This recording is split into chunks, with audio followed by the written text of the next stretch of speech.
प्रधानमंत्री नरेंद्र मोदी आज तीसरी बार वाराणसी से नामांकन भरने जा रहे हैं। बेहद खास दिन है आज और इस दौरान एनडीए में शामिल सभी पार्टियों के तमाम नेता, साथ ही साथ 12 राज्यों के मुख्यमंत्री, 20 केंद्रीय मंत्री, उत्तर प्रदेश के सरकार के मंत्री और कई सांसद, विधायक भी शामिल होंगे दूसरे राज्यों से। इससे पहले पीएम मोदी दशाश्वमेध घाट पहुंचे। 5 पंडितों ने उनको गंगा पूजन करवाया और 3 तस्वीर हम आपको दिखा रहे हैं, जिसमें आप देखिए कि नामांकन से पहले पीएम मोदी की गंगा आरती की 3 तस्वीरें हैं। पीएम का स्वागत किया गया।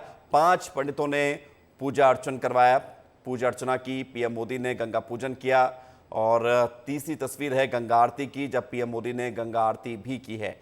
तो हम आपको ये 3 तस्वीर दिखा रहे हैं ताकि आपको आज की ये पूरी खबर, पूरी जानकारी के साथ विस्तार से विस्तार न्यूज़ पर देखने को मिले कि अभी पीएम मोदी ने अभी क्या किया और अब इसके बाद पीएम मोदी जा रहे हैं काल भैरव के दर्शन करेंगे और फिर रोड शो, जैसे एक कहा जा रहा है कि वो नज़ारा देखने को मिल सकता है जब वो नामांकन भरने के लिए कलेक्ट्रेट तक जाएं। लेकिन सबके बीच सबसे बड़ी बात यह है कि आज सबसे बड़ा नामांकन होने जा रहा है। 2014-2019 के बाद 2024 में पीएम मोदी नामांकन करेंगे। 2 तस्वीर हम आपको दिखा रहे हैं। याद कीजिए 2014 में जब प्रधानमंत्री मोदी ने पहली बार सांसद के लिए, संसद में जाने के लिए और एमपी बनने के लिए नामांकन दाखिल किया था और ये वो जगह है वाराणसी जहां पर आज फिर पीएम मोदी पहुंच रहे हैं कुछ देर बाद। 2019 की आप दूसरी तस्वीर आप देखिए जहां पर पीएम मोदी पहुंचे हुए थे। 2019 में भी उन्होंने नामांकन दाखिल किया और अब तीसरी बार 2024 में पीएम मोदी नामांकन दाखिल करने जा रहे हैं। लेकिन एक खास बात आपको बताते हैं, पीएम मोदी जब नामांकन करते हैं तो उनके जो प्रस्तावक होते हैं वो बेहद खास होते हैं और उनके प्रस्तावकों के पीछे भी एक कहीं ना कहीं इसे कहा जा सकता है एक मैसेज देने की कोशिश होती है। इस बार 2024 के प्रस्तावक कौन हैं ये आप जानेंगे, लेकिन उससे पहले 2014 के आप जानिए। महामना मदन मोहन मालवीय के पौत्र गिरधर मालवीय 2014 में मोदी के प्रस्तावक थे। शास्त्रीय गायक पंडित छन्नूलाल मिश्रा उनके प्रस्तावक थे। 2014 में ही नाविक भद्र प्रसाद निषाद ये मोदी के प्रस्तावक बने थे। साथ ही साथ बुनकर अशोक कुमार को मोदी ने अपना प्रस्तावक बनाया था। ये 2014 के प्रस्तावक बता रहे हैं। 2019 के आप देखिए, वैज्ञानिक रमाशंकर पटेल पीएम मोदी के प्रस्तावक बने। वाराणसी लोकसभा चुनाव के लिए नामांकन भरने के दौरान शिक्षाविद प्रोफेसर अन्नपूर्णा शुक्ला प्रस्तावक बनी थी। डोम राजा जगदीश चौधरी को प्रस्तावक बनाया गया था, प्रस्तावक थे पीएम मोदी के साथ में। और चौथे थे बीजेपी के पुराने कार्यकर्ता सुभाष गुप्ता। 2014-2019 के प्रस्तावक हमने आपको बताया है। अब 24 के बारे में जानिए। पंडित गणेश्वर शास्त्री, आप कौन हैं सबसे पहले आप ये जानिए। पहले प्रस्तावक हैं पीएम मोदी के 2024 के लिए। आप भव्य और दिव्य मंदिर, जो राम मंदिर बना है अयोध्या में, प्राण प्रतिष्ठा का शुभ मुहूर्त इन्होंने निकाला था। तो ये हैं प्रधानमंत्री मोदी के पहले प्रस्तावक।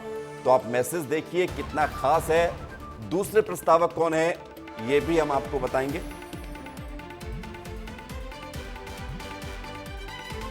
तो 4 प्रस्तावक हैं और हम आपको उन चारों में सबसे जो प्रमुख है उनके बारे में बता रहे हैं। पंडित गणेश्वर शास्त्री, जिनका नाम सामने आ चुका है।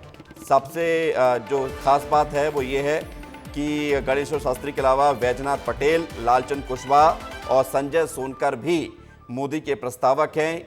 तो आप इसे जातीय संयोजन भी कह सकते हैं, एक दलित, 2 ओबीसी और एक ब्राह्मण, और ये भी कह सकते हैं कि राम मंदिर की प्राण प्रतिष्ठा का मुहूर्त निकालने वाले पंडित जी पीएम मोदी के पहले प्रस्तावक बनने जा रहे हैं। खबर भोपाल से है, जहां पर देश भर में बीजेपी के चुनाव कैंपेन संभालेंगे मध्य प्रदेश के नेता। सीएम मोहन यादव उत्तर प्रदेश और दिल्ली में हुंकार भरेंगे। पूर्व सीएम शिवराज सिंह चौहान दिल्ली में भी जाएंगे। वीडी शर्मा उत्तर प्रदेश में चुनाव प्रचार करेंगे। यूपी के हमीरपुर में जनसभा होगी। दिल्ली में सीएम का रोड शो होगा, जनसभा होगी। महिला सम्मेलन भी है, दलित सम्मेलन में भी शामिल होंगे। शिवराज सिंह चौहान हमीरपुर में जाएंगे, वी.डी. शर्मा भी साथ में चुनाव प्रचार करेंगे।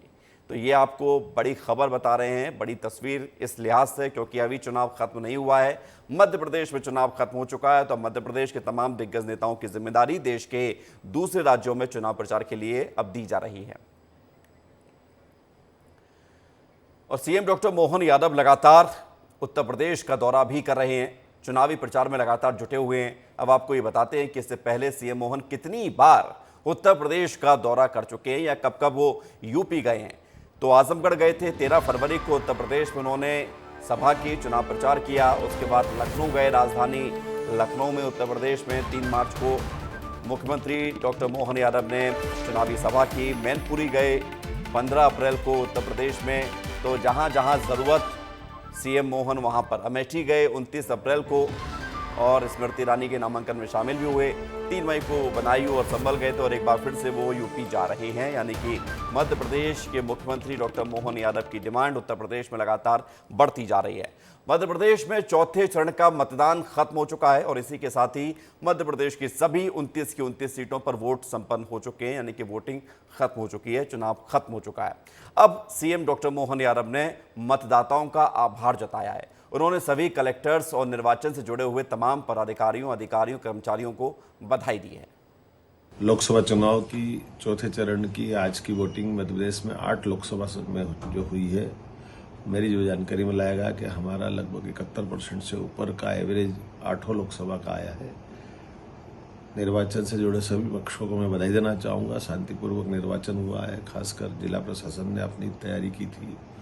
सभी राजनीतिक दल को भी मैं बधाई देना चाहूँगा जिनने अपनी अपनी भूमिका अदा की। सभी मतदाताओं का भी आभार मानता हूँ और उम्मीद करता हूँ कि ये निर्वाचन का आज का जो रिकॉर्ड बना है, इस प्रकार का प्रेम सदैव बनाए रखे। मेरी अपनी ओर से आप सबका आभार, बधाई। तो एक बड़ी जिम्मेदारी मध्य प्रदेश में फिलहाल खत्म होती हुई नजर आ रही है, इसलिए नेता अब थोड़ा सा आराम भी कर रहे हैं। मध्य प्रदेश में चौथे चरण का मतदान तो हो गया।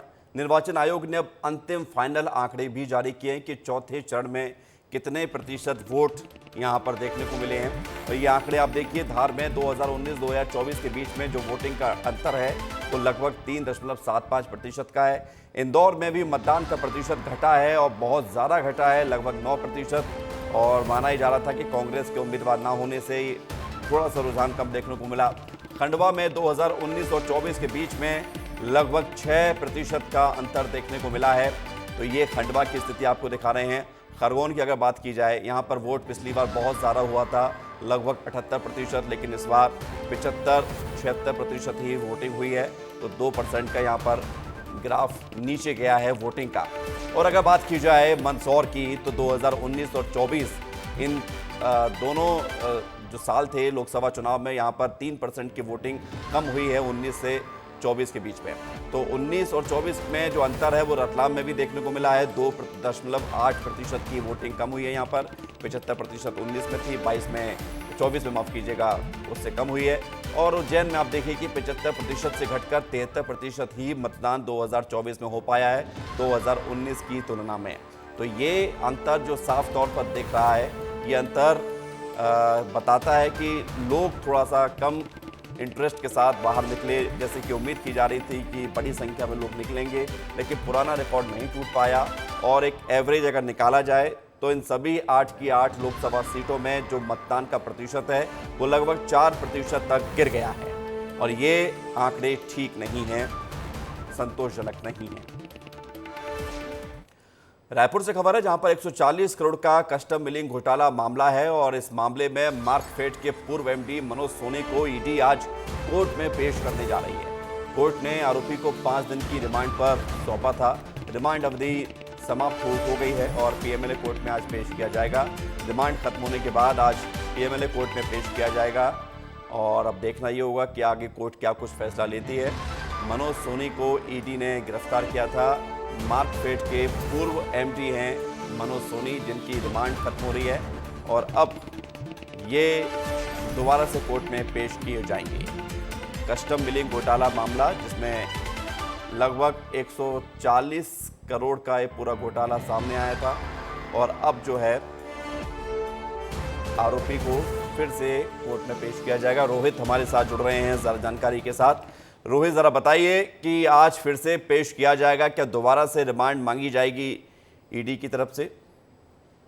बिल्कुल, देखिए रिमांड मांगी जाएगी और रिमांड 14 दिन की मांगी जा सकती है, क्योंकि पिछली बार भी ईडी ने 14 दिन की जो रिमांड है वो मांगी थी और कहा था कि इसमें कई सारे सवाल है और किस तरह से इस पूरे घोटाले को अंजाम दिया जाता था, इस तथ्यों को खगालना है, जिसके लिए कोर्ट में बहस चली थी। बहस के बाद में महज 5 दिन की रिमांड दी गई थी और आज से रिमांड ये खत्म हो रही है और रिमांड खत्म होने के बाद में आज तकरीबन 2 से 3 बजे के बीच में पीएमएलए कोर्ट में इनको पेश किया जा सकता है। और ये क्या घोटाला है, कस्टम मिल्क घोटाला किस तरह से अंजाम दिया जाता था, तो इसमें जो प्रारंभिक जानकारी ईडी ने कलेक्ट की है उसके मुताबिक जो एमडी थे मनोज सोनी मार्केट के, वो जो है उनके जरिए से जो है वो तमाम जगहों पर निर्देश जारी किया जाता था और निर्देश में जो बिल्टी बनती थी, बिल बनता था, उस पर जो है ये बदलाव किया जाता था। मोटे चावल के रेट पे पतले चावल को दिया जाता था, पतले चावल के रेट पे मोटे चावल को। तो इस तरह से जो चावल है उसको जो है हेरा फेरी करके ये पूरे घोटाले को अंजाम दिया जाता था, जिसपे कई और लोगों की गिरफ्तारी होना संभव है। और एक बड़ा यूनियन इसमें राइस मिलर्स का भी है।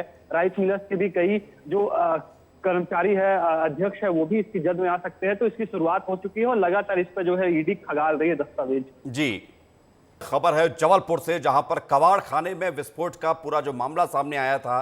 पुलिस और सेंट्रल ऑर्डिनेंस डिपो की टीम अब जांच में लगातार जुटी हुई है।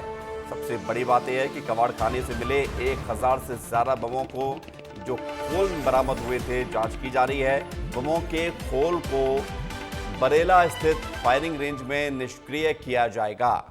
तो जो बम के खोल होते हैं, जिनकी संख्या तकरीबन 1000 है, उनको निष्क्रिय किया जाएगा। 25 अप्रैल को बाईपास स्थित कबाड़ खाने में विस्फोट हुआ था। कबाड़ खाने का मालिक शमीम अभी भी फरार है, लगातार तलाश की जा रही है। लेकिन अब जो है एजेंसियां सक्रिय हैं इस पूरे मामले को लेकर। जो बम मिले थे, उसके जो खोल बरामद हुए थे, अब बम के खोल को निष्क्रिय किया जाएगा। दुर्गेश साहू हमारे साथ जुड़ गए हैं जबलपुर से ज़्यादा जानकारी के साथ। दुर्गेश, जरा बताइए क्या कुछ कार्रवाई की जा रही है, लेकिन बड़ी बात यह भी है कि अभी भी जो इसका मुख्य आरोपी है वो फरार है। बिल्कुल विवेक, देखिए समीम कबाड़ी अभी भी फरार है। उसके ऊपर 25,000 का इनाम घोषित भी हो चुका है। लेकिन बड़ी बात यह है कि जिस तरह से जांच इस कबाड़ खाने की चल रही है और रोजाना एक नए नए खुलासे हो रहे हैं। देखिए 1000 से ज्यादा बमों का खोल मिलना इस बात की ओर इशारा कर रहा है कि न जाने कितने सालों से शमीम कबाड़ी इस तरह से अवैध तरीके से बमों के खोलों को कलेक्ट करता था। अब इस कलेक्शन में उसका कौन कौन साथ देता था, ये अभी जांच पड़ताल का विषय है। लेकिन इस पूरे मामले में एनएसजी की टीम भी जांच कर रही है, सीओडी की टीम भी जांच कर रही है, पुलिस प्रशासन की टीम भी लगी हुई है। और हाल ही में जानकारी निकल कर आई है कि 125 mm बम के 4 खोल और 30 mm बम के तकरीबन 1000 से ज्यादा खोल वहां पर बरामद हो चुके हैं, जिनको सीओडी की टीम ने जब्त कर लिया है और अब वो अपने फायरिंग रेंज के क्षेत्र में जाकर उनको डिस्पोज करेगी। इसके पहले एनएसजी की टीम ने खोल क्या होते हैं, जरा और आसान अगर आप बता सकें, लोगों को समझा सकें किस तरह के बम के खोल होते हैं और ये कबाड़ी की दुकान तक कैसे बम के खोल इतना इकट्ठा होते चले गए? बिल्कुल विवेक, देखिए जब ऑर्डिनेंस खमरिया फैक्ट्री में बम बनाए जाते हैं तो जो उनका जब टेस्टिंग होती है तो उस टेस्टिंग के दौरान जो बम चलाए जाते हैं वो बम फटने के बाद एक खोल उनका बचता है। और ये खोल ही कई बार ऐसा होता है कि बहुत सारे खोल जो है नहीं फट पाते हैं या कुछ बम जो है नहीं फट पाते हैं, तो ऐसे बम जो है कबाड़ खाने में चले जाते हैं। लेकिन इनके डिस्फ्यूज का, इसके निरस्तीकरण का एक पूरा नियम होता है, एक पूरा मापदंड होता है। उस मापदंड को दरकिनार करते हुए ये बम जो है वो पहुंच जाते हैं कबाड़ खाने में। अब बमों का खोल का मतलब यही होता है कि खाली बम, यानी कि उसके अंदर बारूद नहीं है। लेकिन इस कबाड़ खाने में बहुत सारे ऐसे बम भी मिले हैं जिनके अंदर बारूद थी, यानी कि वो साबुत बम थे। तो इसीलिए ये इतना बड़ा मामला बना है। और अब जो बमों के खोल बरामद हुए हैं उनको टेस्ट करके उनको नष्टीकरण का काम जो है वो सीओडी की टीम करेगी। तो इस प्रकार से हम देखें तो ये जो बमों के खोल है, ये यहां तक पहुंचना बहुत सारे सवाल खड़े करता है। बिल्कुल, बहुत सारे सवाल हैं। बहुत शुक्रिया आपका दुर्गेश, हमारे साथ जुड़ने के लिए और तमाम जानकारी के लिए। छत्तीसगढ़ से खबर है, जहां के नारायणपुर में कांग्रेस नेता की गोली मारकर हत्या कर दी गई। घटना सोमवार शाम की है, जब कांग्रेस नेता विक्रम बैस की अज्ञात लोगों ने गोली मारकर हत्या कर दी। बताया जा रहा है कि अज्ञात हमलावरों ने बीच मोहल्ले में घुसकर विक्रम बैस की गोली मारकर हत्या कर दी। गोली मारने के बाद आरोपी मौके से फरार हो गए। मोहल्ले में गोली चलने की आवाज सुनने के बाद लोग घरों से बाहर निकले, पुलिस को इसकी सूचना दी गई। बीच मोहल्ले में कांग्रेसी नेता की गोली मारकर हत्या की खबर से इलाके में सनसनी मच गई। उधर इस घटना की जानकारी मिलते ही पुलिस के तमाम आला अफसर मौके पर पहुंचे हैं। बताया जा रहा है कि विक्रम बैस को 3 गोली लगी है और इस हत्याकांड के पीछे किसका हाथ है, इसका अभी खुलासा नहीं हो सका है। पुलिस आपसी रंजिश या फिर नक्सल वारदात दोनों ही एंगल से जांच कर रही है कि मारने वाले कोई पुराने दुश्मन थे, आपसी रंजिश थी, या फिर कोई नक्सली घटना को अंजाम दिया गया है। ये भी इस पूरे मामले को लेकर देखा जा रहा है। फिलहाल पुलिस ने इलाके में नाकेबंदी कर हत्यारों की तलाश शुरू कर दी है। साथ ही साथ जितने भी सीसीटीवी आसपास लगे हुए थे उन तमाम सीसीटीवी को खंगाला जा रहा है।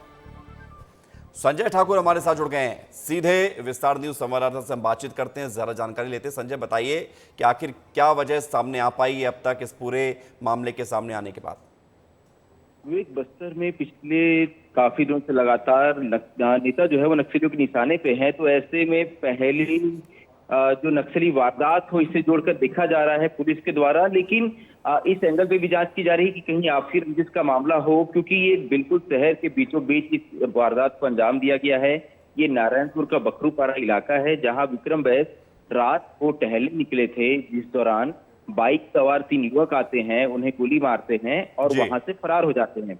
गोलियों की आवाज सुनकर जो आस पड़ोस के लोग थे वो बाहर निकले, उन्होंने पुलिस को सूचना दी, जिसके बाद पुलिस लगातार इस मामले की जांच कर रही है।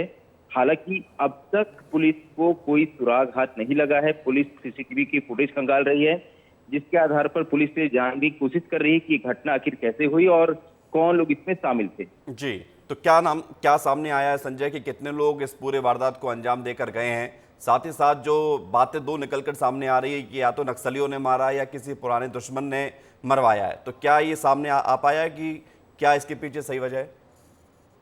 विवेक, नक्सलियों ने 20 से ज्यादा नेताओं की हत्या की है। ये कांग्रेस के नेता थे, ब्लॉक मंडल के उपाध्यक्ष थे, साथ ही जो वहां का परिवहन संघ है उसमें भी पदाधिकारी थे। लगातार वहां परिवहन संघ के लोग जो हैं वो नक्सलियों के निशाने पे है, क्योंकि नक्सली खदानों का विरोध कर रहे हैं। ऐसे में ये भी देखा जा रहा है कि क्या ये नक्सली वारदात हो सकती है। ठीक है संजय, यानी कि तमाम पहलुओं पर जांच पड़ताल की जा रही है, जो संभावना है उसको देखा जा रहा है। शुक्रिया आपका हमारे साथ जुड़ने के लिए और तमाम जानकारी देने के लिए। खबर है रायपुर से, जहां पर बहुचर्चित महादेव ऑनलाइन बैटिंग सट्टा ऐप मामले में निलंबित एएसआई चंद्रभूषण वर्मा, सतीश चंद्राकर समेत हवाला कारोबारी सुनील दम्मानी को आज कोर्ट में पेश किया जाएगा। न्यायिक रिमांड अवधि समाप्त होने पर इन्हें कोर्ट में पेश किया जाएगा। और इसी मामले में पुलिस रिमांड अवधि समाप्त होने पर बर्खास्त पुलिस आरक्षक अर्जुन यादव भी इसे भी ईओडब्ल्यू पेश करेगी।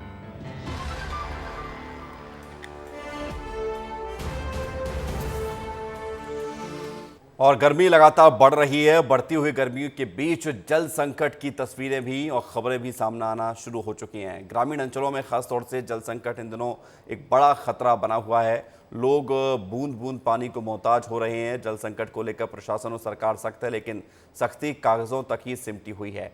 ये तस्वीरें जो हम आपको दिखा रहे हैं, ये तस्वीरें मैहर की हैं। मैहर में 3 बड़े सीमेंट प्लांट हैं, जिन्होंने अपने प्रभावित गाँव में सरपंचों को पानी वितरण का काम सौंपा है।